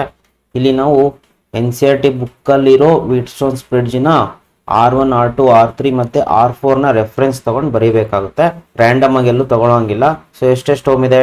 10 ohm ನೋಡಿ, ಈ ತರ ಬರ್ಕೊಂಡಿದ್ದೀನಿ. ಇದು R1, ಇದು R2 20 ohm, ಆಮೇಲೆ R3 30 ohm, R4 50 ohm, ಈ ತರ ಇದೆ. ಏನ್ ಕೇಳಿದ್ದಾರೆ? ಈಸ್ ದ ಬ್ರಿಡ್ಜ್ ಅಥವಾ ನೆಟ್ವರ್ಕ್ ಬ್ಯಾಲೆನ್ಸ್ಡ್ ಅಂತ ಕೇಳಿದರೆ answer bridge is not balanced. ಯಾಕೆ ಅಂತ ಕೇಳಿದ್ರೆ ನೋಡ್ರಿ, ಬ್ರಿಡ್ಜ್ ಬ್ಯಾಲೆನ್ಸ್ ಫಾರ್ಮುಲಾ ನೀವೇನ್ ಮಾಡ್ಬೇಕಂದ್ರೆ ರೇಷಿಯೋ ತಗೊಳ್ಬೇಡಿ, ಮಲ್ಟಿಪ್ಲೈ ಮಾಡ್ರಿ, it will become so easy. ಇದನ್ನು ಕ್ರಾಸ್ ಮಲ್ಟಿಪ್ಲೈ ಮಾಡ್ಕೊಳ್ಳಿ ಅಷ್ಟೇ. ಸೊ ಏನಾಗುತ್ತೆ, R2 into R3 must be equal to R1 into R4. Product ಎರಡು ಕ್ರಾಸ್ ಮಲ್ಟಿಪ್ಲಿಕೇಶನ್ ಮಾಡಿದಾಗ ಪ್ರಾಡಕ್ಟ್ ಎರಡು ಸೇಮ್ ಬಂದ್ರೆ ಈಕ್ವಲ್ ಇರುತ್ತೆ. ನೋಡೋಣ ಪ್ರಾಡಕ್ಟ್ ತಗೊಳ್ಳೋಣ. R2 into R3. R2 into R3 must be equal to R1 is 10 and R4 is 50. So 2 3s are 600. ಇದೆಷ್ಟಾಗುತ್ತೆ 500. So 600 is not equal to 500. Hence the bridge is not balanced ಅಂತ ಬರೀಬೇಕು. ಆಯ್ತು, bridge balance ಆಗಿಲ್ಲ. ಹಾಗಿದ್ರೆ if not balance ಆಗದೆ ಹೋದ್ರೆ how do you vary the arm? R3 balance ಆಗಿಲ್ಲ, ಹಾಗಾಗಿ ನಾವು ಇಲ್ಲಿ ರೆಸಿಸ್ಟೆನ್ಸ್ ನ ಚೇಂಜ್ ಮಾಡಬೇಕು. R3 ನ ಹೆಂಗ್ ಚೇಂಜ್ ಮಾಡ್ತೀರಾ ಅಂತ ಕೇಳಿದ. ಇಲ್ಲಿ ಬಹಳ ಕೇರ್ಫುಲ್ ಆಗಿ ಆನ್ಸರ್ ಬರೀಬೇಕು. ಯಾಕೆ ಅಂತಂದ್ರೆ R3 ನ ನಾವು ಹಾಗೆ ಉಳಿಸ್ಕೋಬೇಕು. ಓಕೆ, ಸೊ R3 ನ ಉಳಿಸ್ಕೊಂಡು ಅದ್ರ ಜೊತೆಗೆ ಇನ್ನೆಷ್ಟು ಎಕ್ಸ್ಟ್ರಾ ಕನೆಕ್ಟ್ ಮಾಡಬೇಕು ಅಂದ್ರೆ ಪ್ಯಾರಲಲ್ ಆಗಾರು ಕನೆಕ್ಟ್ ಮಾಡಿ, ಸೀರೀಸ್ ಅಲ್ಲಾದ್ರೂ ಕನ್ವರ್ಟ್ ಮಾಡಿ, so that bridge should be balanced. So ಇಲ್ಲಿ ನೀವು R3 ರೀಪ್ಲೇಸ್ ಮಾಡಕ್ ಹೋಗ್ಬೇಡ್ರಿ, R3 ಜೊತೆಗೆ ಇನ್ನೆಷ್ಟು ಕನೆಕ್ಟ್ ಮಾಡಬೇಕು ಅಂತೇಳಿ. ಸೊ ಅದನ್ನ ಹೆಂಗ್ ಸರ್ ಕಂಡು ಹಿಡಿಯೋದು? ಈಗ R3 ಅನ್ನೋನ್ ಅಂತ ಇಟ್ಕೊಳ್ಳೋಣ. ಅಂದ್ರೆ ಈ R3 ಜಾಗದಲ್ಲಿ ಎಷ್ಟಿದ್ರೆ ಬ್ಯಾಲೆನ್ಸ್ ಆಗುತ್ತೆ ಅಂತ ಫಸ್ಟ್ ಚೆಕ್ ಮಾಡಿ. ಸೊ ಅಲ್ಲಿಗೆ ಏನಾಗುತ್ತೆ, ಮತ್ತೆ ಕ್ರಾಸ್ ಮಲ್ಟಿಪ್ಲೈ ಮಾಡಿ. ಏನಾಗುತ್ತೆ, ಫಸ್ಟ್ ಸಬ್ ಕ್ವಶನ್ R3 ಹಾಗೆ ಇರ್ಲಿ ಇಂಟು ಇದ್ರ ಜೊತೆಗೆ ಎಷ್ಟಿದೆ R2 is equal to R1 into R4. ನೀವು ಯಾವ್ದನ್ನ ಕಂಡುಹಿಡಿಬೇಕು ಅದನ್ನ ಹಾಗೆ ಇಟ್ಕೊಳ್ಳಿ. R2 ಎಷ್ಟಿದೆ 20 ಇಸ್ ಈಕ್ವಲ್ ಟು R1 ಎಷ್ಟಿದೆ 10 ಇಂಟು R4 50. ಅಲ್ಲಿಗೆ ಏನಾಯ್ತು, R3 ಎಷ್ಟು ಬಂತು, 0 ಕ್ಯಾನ್ಸಲ್ ಆಗಲಿ, ಅಲ್ಲಿಗೆ 50/2 25 ಓಮ್. ಸೊ ಹಾಗಾದ್ರೆ R3 ಜಾಗದಲ್ಲಿ 25 ಓಮ್ ಇದ್ರೆ ಬ್ಯಾಲೆನ್ಸ್ ಆಗ್ತಿತ್ತು. ಇಲ್ಲಿ 30 ಓಮ್ ಇದೆ. ಸೊ ಇದನ್ನ ನೀವು ತೆಗೆದ್ಬಿಟ್ಟು 25 ಓಮ್ ಹಾಕಕ್ ಹೋದ್ರೆ ಅಲ್ಲಿ ಕೊಟ್ರೆ ಆನ್ಸರ್ ಬರಲ್ಲ. ಅವ್ರೇನಂತ ಯಾವ ಸೆನ್ಸ್ ಅಲ್ಲಿ ಕೊಟ್ಟಿದ್ದಾರೆ ಅಂದ್ರೆ R3 30 ಹಾಗೆ ಇರ್ಲಿ, ಅದ್ರ ಜೊತೆಗೆ ಇನ್ನೆಷ್ಟು ಕನೆಕ್ಟ್ ಮಾಡಬೇಕು ಅಂತ. So R3 is equal to 30 ohm ಹಾಗೆ ಇದೆ, ಇದ್ರ ಜೊತೆಗೆ ಎಷ್ಟು ಕನೆಕ್ಟ್ ಮಾಡಿದ್ರೆ ಬ್ಯಾಲೆನ್ಸ್ ಆಗುತ್ತೆ ಅಂತ. ಅಂದ್ರೆ ಇಲ್ಲೇನಾಗುತ್ತೆ, ನಮಗೆ ಗೊತ್ತು ಈ ಜಾಗದಲ್ಲಿ ಎಷ್ಟು ಬರ್ಬೇಕು ಟೋಟಲ್, ನಮ್ಗೆ ಟೋಟಲ್ 25 ಓಮ್ ಬಂದ್ರೆ ಬ್ಯಾಲೆನ್ಸ್ ಆಗುತ್ತೆ. ಹಾಗಾದ್ರೆ R3 ಹಾಗೆ ಇಟ್ಕೊಳ್ಳಿ.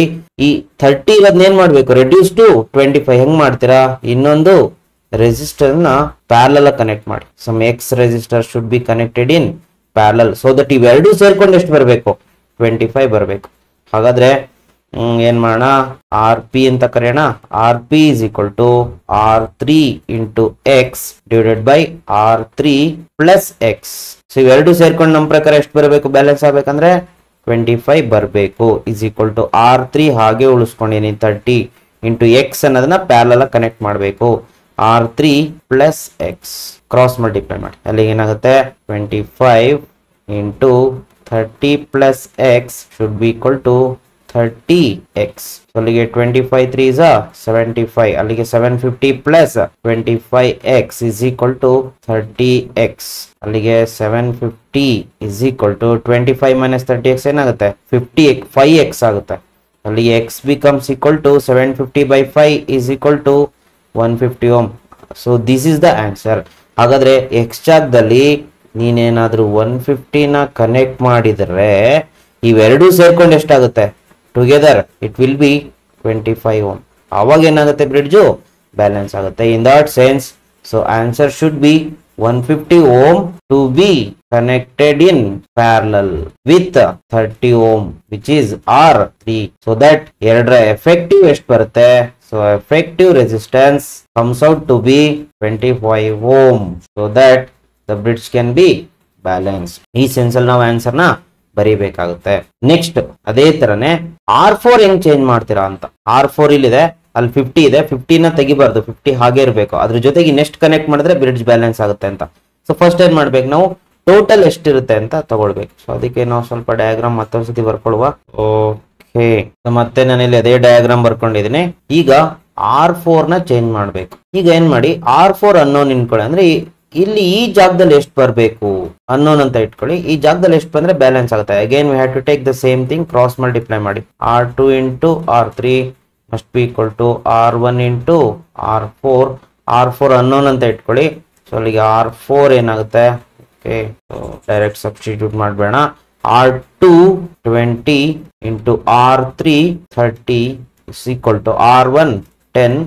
R4 ಅನ್ನೋನ್ ಅಂತ ಇಟ್ಕೊಳ್ಳಿ. ಅಲ್ಲಿಗೆ R4 ಇಸ್ ಈಕ್ವಲ್ ಟು ಏನಾಗುತ್ತೆ 2 3s are 6 600 by 10 so cancel ಆಗುತ್ತೆ ಅಲ್ಲಿಗೆ ಎಷ್ಟಾಗುತ್ತೆ 60 ಓಮ್ ಹಾಕ್ಬೇಕು ಓಕೆ ಸೊ ಸಾರಿ ಇಲ್ಲಿ R4 50 ಇದೆ ನೋಡಿ R4 ಶುಡ್ ಬಿ ಓಕೆ ಹಾ ರೈಟ್ ಸೊ ಅಲ್ಲಿಗೆ R4 ಜಾಗದಲ್ಲಿ ಎಷ್ಟು ಬರಬೇಕು 60 ಬರಬೇಕು ಬಟ್ R4 ಎಷ್ಟಂತ ಕೊಟ್ಟಾನೆ 50 ಇದೆ ಸೊ ಹಾಗಾದ್ರೆ ಈ ಜಾಗದಲ್ಲಿ ಪೂರ ಎಷ್ಟು ಬರಬೇಕು 60 ಬರಬೇಕು ಹಾಗಾದ್ರೆ 50 ಜೊತೆಗೆ ನೆಕ್ಸ್ಟ್ ಕನೆಕ್ಟ್ ಮಾಡಬೇಕು 10 ಓಮ್ ಎಕ್ಸ್ಟ್ರಾ ಯಾವ ತರ ಕನೆಕ್ಟ್ ಮಾಡ್ತೀರಾ 50 ನ ಇನ್ಕ್ರೀಸ್ ಮಾಡ್ಬೇಕಂದ್ರೆ we have to connect resistance in series with it so ಅಲ್ಲಿಗೆ ಇಲ್ಲೇನ್ ಕಂಡುಹಿಡಿಯೋದು ಬೇಡ ಇದ್ರ ಜೊತೆಗೆ 10 ಓಮ್ ಎಕ್ಸ್ಟ್ರಾ ಕನೆಕ್ಟ್ ಮಾಡಿ ಸೀರೀಸ್ ಅಲ್ಲಿ ಅವಾಗ ಏನಾಗುತ್ತೆ ಟೋಟಲ್ ಈ ಜಾಗದಲ್ಲಿ ಎಷ್ಟಾಗುತ್ತೆ ಟೋಟಲ್ 60 ಓಮ್ ಬರುತ್ತೆ ಅವಾಗ ಬ್ರಿಡ್ಜು ಬ್ಯಾಲೆನ್ಸ್ ಆಗುತ್ತೆ ಅಲ್ಲಿಗೆ ಆನ್ಸರ್ ಏನಂತ ಕೊಟ್ಟಿದ್ದಾನೆ ಅವನು ಮಿನಿಮೈಸ್ ಮಾಡುವ ಸೊ ಆನ್ಸರ್ ಏನಂತ ಕೊಟ್ಟಾನೆ 10 ಓಮ್ ಅಂತ ಕೊಟ್ಟಾನೆ 10 ಓಮ್ ಅರ್ಥ ಏನ್ ಗೊತ್ತಾ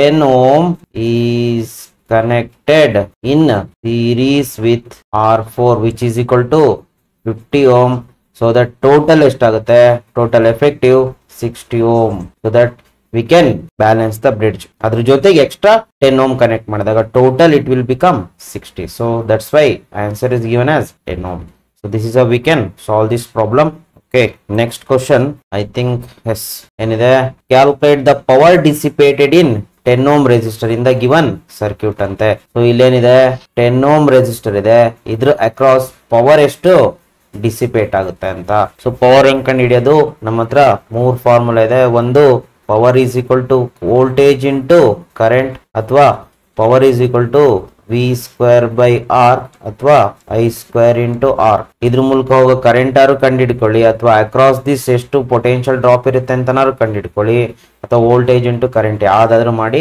ಆನ್ಸರ್ ಬರುತ್ತೆ ನಮಗೆ ಸೊ ಇದನ್ನ ರೀರೈಟ್ ಮಾಡುವ ಸರ್ಕ್ಯೂಟ್ ಅನ್ನ ಫಸ್ಟ್ ಅದರರ್ಥ ಇದ್ರ ಮೇನ್ ಕರೆಂಟ್ ಕಂಡುಹಿಡಿಬೇಕಷ್ಟೇ ಈ 4 ಓಮ್ ಈ ಕಡೆ ತೆಗೆದು ಹಾಕಿ ಏನಾಗುತ್ತೆ ನೋಡಿ ಸರ್ಕ್ಯೂಟ್ ರೀರೈಟ್ ಮಾಡಿದ್ರೆ 10 ಓಮ್ ಹಾಗೆ ಇರ್ಲಿ ಆ ಕಡೆ ಈ ಕಡೆ ಎ ಮತ್ತೆ ಬಿ ಅಂತ ಎರಡು ಪಾಯಿಂಟ್ಸ್ ಕೊಟ್ಕೊಳ್ಳಿ junctions A and this one is B ಮೇಲ್ಗಡೆ ಯಾವ್ದು ಕನೆಕ್ಟ್ ಆಗಿದೆ ಮೇಲ್ಗಡೆ 2 ಓಮ್ 2 ವೋಲ್ಟ್ ಆಮೇಲೆ 1 ಓಮ್ ಕನೆಕ್ಟ್ ಆಗಿದೆ ಮತ್ತೆ ಇದನ್ನ ಏನ್ ಮಾಡಿ ಇದನ್ನು ಮೇಲ್ಗಡೆಗೆ ಕನೆಕ್ಟ್ ಮಾಡ್ಕೊಳ್ಳಿ ಅಲ್ಲಿಗೆ ಏನಾಗುತ್ತೆ ನೋಡಿ ಅಗೇನ್ ಎ ಇಂದ ಒಂದು ವೈರ್ ಹೋಗುತ್ತೆ ಬಿ ಇಂದ ಒಂದು ವೈರ್ ಹೋಗುತ್ತೆ ಎ ಇಂದ ಪಾಸಿಟಿವ್ ಟರ್ಮಿನಲ್ ಹೋಗುತ್ತೆ ಬಿ ಇಂದ ನೆಗೆಟಿವ್ ಟರ್ಮಿನಲ್ ಹೋಗುತ್ತೆ ಸೊ ವೈರ್ನ ಈ ಕಡೆ ತೆಗೆದು ಹಾಕೊಂಡಿದ್ದೀನಿ ಅಷ್ಟೇ again which is connected to B only ಇದೆಷ್ಟಿದೆ 4 ವೋಲ್ಟ್ 1 ಓಮ್ ಇದೆ ಸೊ ಈಗ ಇವೆರಡರಿಂದ ಬರ್ತಕ್ಕಂಥ ಕರೆಂಟ್ ಇಲ್ಲಿ ಹೇಗೆ ಸೇರ್ಕೊಂಡು ಏನಾಗುತ್ತೆ ಮೇನ್ ಕರೆಂಟ್ ಐ ಇಲ್ಲಿ ಹೋಗುತ್ತೆ ಎಕ್ಸ್ಟರ್ನಲ್ ರೆಸಿಸ್ಟರ್ ಮೂಲಕ ಆ ಮೇನ್ ಕರೆಂಟ್ ಕಂಡು ಹಿಡ್ಕೊಂಡ್ರೆ ನಮಗೆ ಆನ್ಸರ್ ಬಂದಾಯ್ತು this will be R so we can use the formula I square into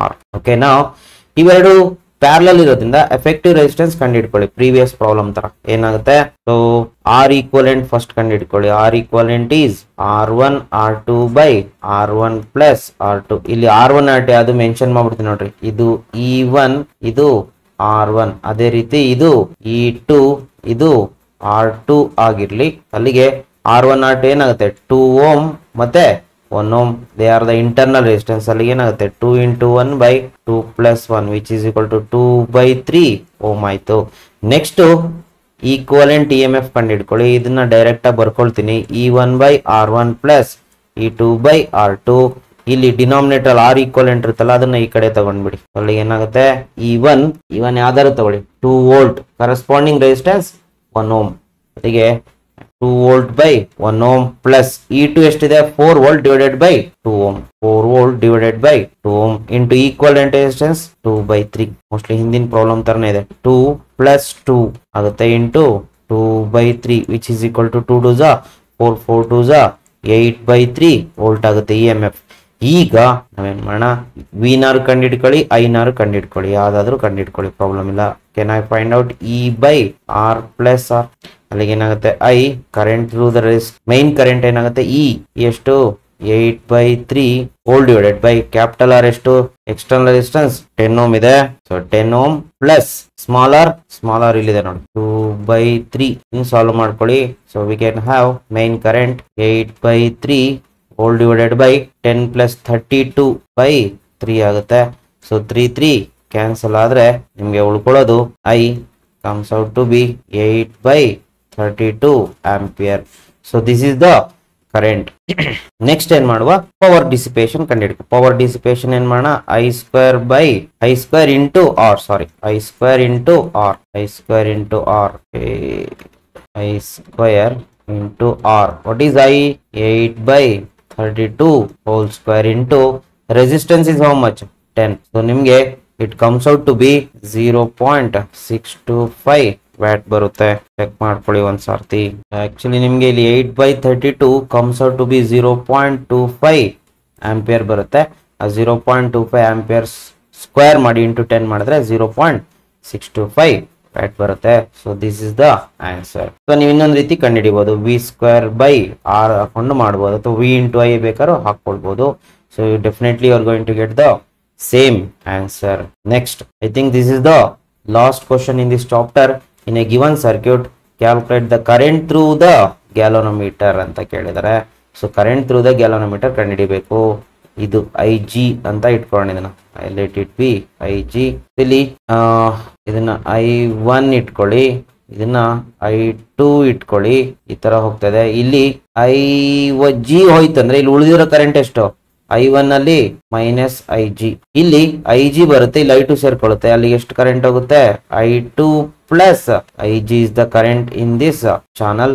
so ಹೀಗಿದೆ, ಈ ತರ ಬರ್ಕೊಳ್ಳಿ ಫಸ್ಟ್.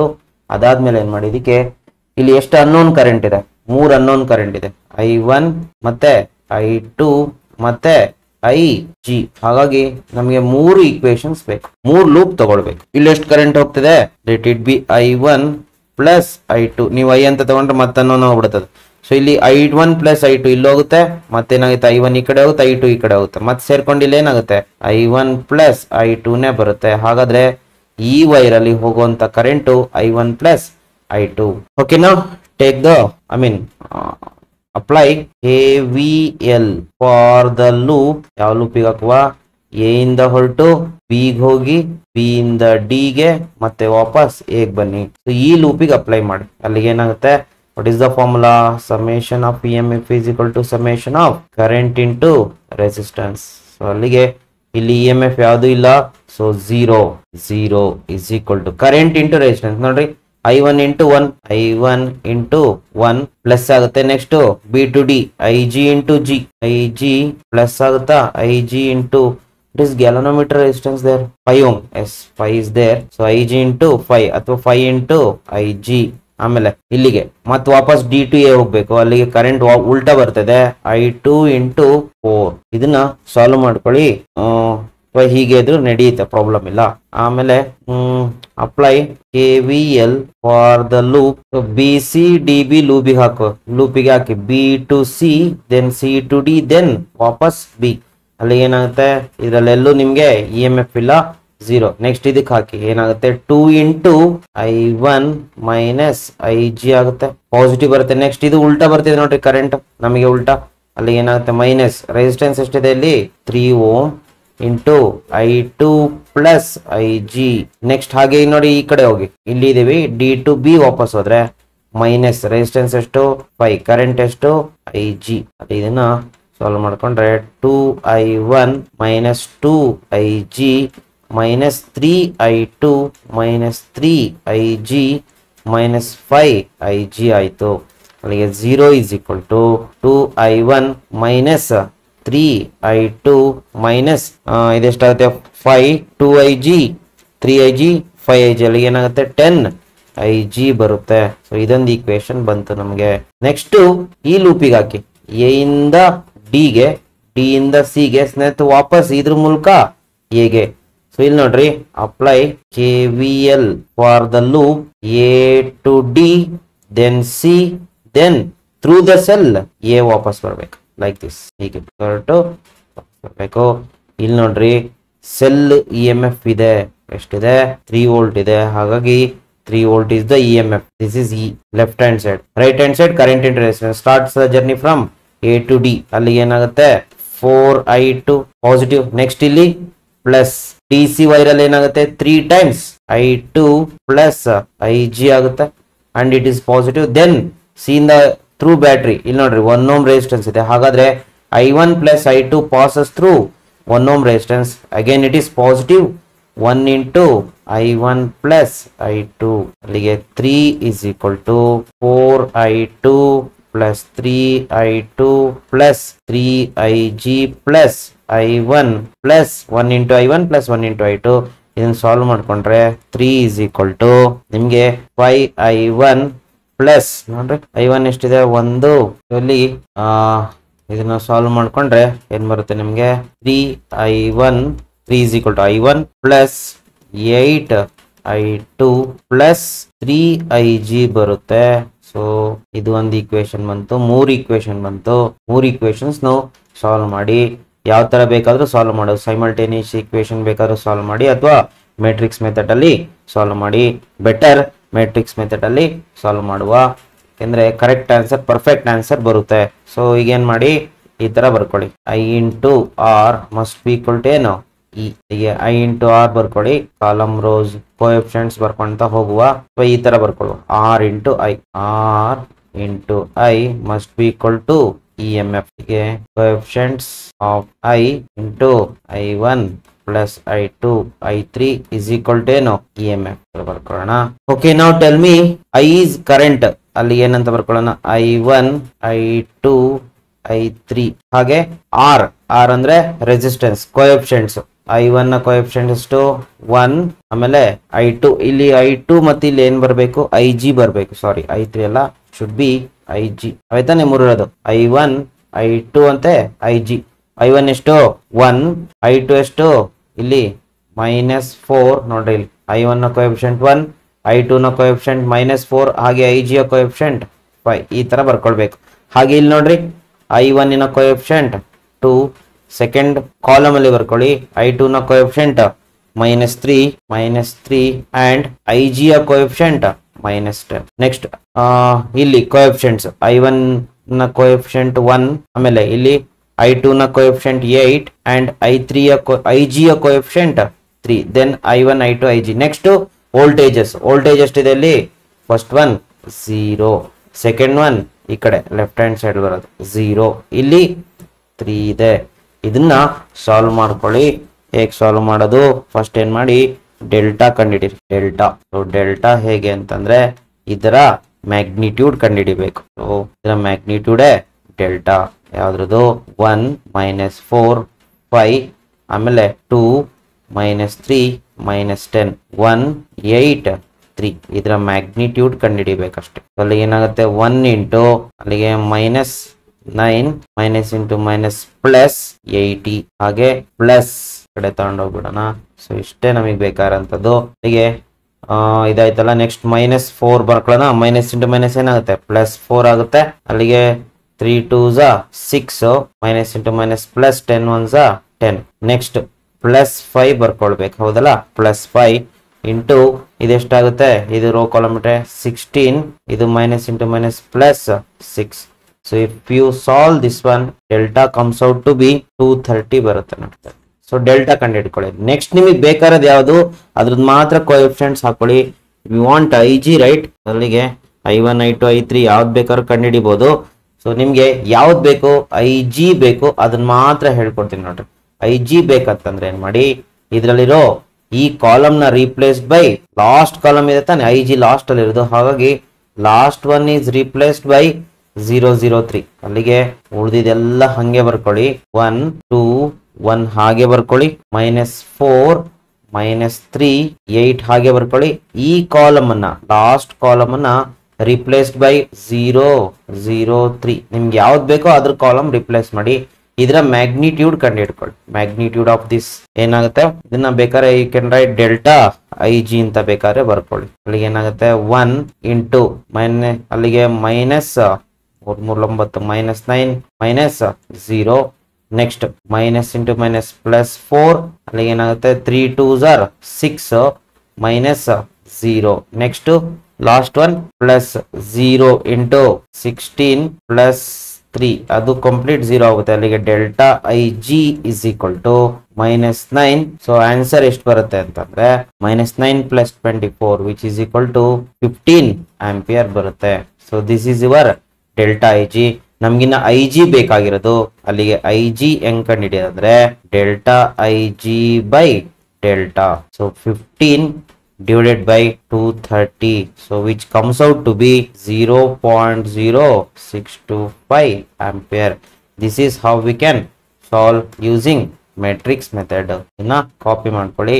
ನಿಮ್ಗೆ ಸಪೋಸ್ I1 ಕೇಳ್ದ ಅನ್ಕೊಳ್ಳಿ, suppose if he wants I1 ಬೇಕಂದ್ರೆ ಏನಿಲ್ಲ, ಬಹಳ ಸಿಂಪಲ್, ಇದೇನೆ ತಗೊಳ್ಬೇಕು, ಈ ಕಾಲಮ್ ನ ರಿಪ್ಲೇಸ್ ಮಾಡಿ ಬರಿಬೇಕು. ಸಾರಿ, ಫಸ್ಟ್ ಒನ್ ಈ ಕಾಲಮ್ ನ ರಿಪ್ಲೇಸ್ ಮಾಡಿ ಬರಿಬೇಕು. ಅಲ್ಲಿಗೆ 1 to 1 ತೆಗೆದ್ಬಿಡಿ. 1 to 1 is replaced by 003 003, ಉಳಿದವೆಲ್ಲ ಹಾಗೆ ಬರ್ಕೊಳ್ಳಿ. -4 -3 8, ಲಾಸ್ಟ್ ಕಾಲಮ್ ಹಾಗೆ ಬರ್ಕೊಳ್ಳಿ. 5 -10 3. ಇದರ ಮ್ಯಾಗ್ನಿಟ್ಯೂಡ್ ಕಂಡು ಹಿಡ್ಕೊಳ್ಳಿ. ಇದನ್ನೇನ್ ಮಾಡಿ, take this as delta I1. So delta I1 ಎಷ್ಟೋ ಬರುತ್ತೆ. ಆಮೇಲೆ I1 ಬೇಕಂದ್ರೆ ಡೆಲ್ಟಾ I1 ಬೈ ಡೆಲ್ಟಾ ಮಾಡಿ. ಡೆಲ್ಟಾ ಯಾವಾಗಲೂ ಕಾನ್ಸ್ಟೆಂಟ್ ಇರುತ್ತೆ. Delta is always 230 only. So delta I1 ಎಷ್ಟು ಬರುತ್ತೆ ಅದನ್ನ ಹಾಕೊಂಡ್ರೆ ನಿಮಗೆ I1 ಬರುತ್ತೆ. ಆ ತರ I2 ಬೇಕಂದ್ರೆ ಇದನ್ನ ರಿಪ್ಲೇಸ್ ಮಾಡಿ, replace by 003. That's it. So ಈ ತರ ಸಾಲ್ವ್ ಮಾಡ್ಕೊಂತ ಹೋಗ್ಬೋದು. ಚೆಕ್ ಮಾಡ್ಕೊಳ್ಳಿ ಮನೆಯಲ್ಲಿ, ಇದನ್ನ ಒಂದ್ಸತಿ ಸಾಲ್ವ್ ಮಾಡ್ಕೊಳ್ಳಿ. ನಿಮ್ಗೆ I1 ಎಷ್ಟು ಬರುತ್ತೆ ಅಂದ್ರೆ 0.7, let me write here, delta I1 ಹೇಳ್ಬಿಡ್ತೀನಿ ನೋಡ್ರಿ. Delta I1 comes out to be 177 and the I1 value comes out to be 0.629. ಹಾಗೆ I2 ಎಷ್ಟು ಬರ್ಬೇಕಂದ್ರೆ I have calculated here, I2 0.26 ampere ಬರ್ಬೇಕು. I2 ಇದು I1 ಬರ್ಬೇಕು and this is our IG. Okay dear students, ಇಲ್ಲಿಗೆ current ಎಲೆಕ್ಟ್ರಿಸಿಟಿಯ ಎಲ್ಲಾ questions complete ಮಾಡಿದ್ದೀನಿ. ಇದರಲ್ಲಿ ಏನಾದ್ರು ಡೌಟ್ ಇದ್ರೆ ದಯವಿಟ್ಟು ಕಾಮೆಂಟ್ ಮಾಡಿ. So I will try to explain.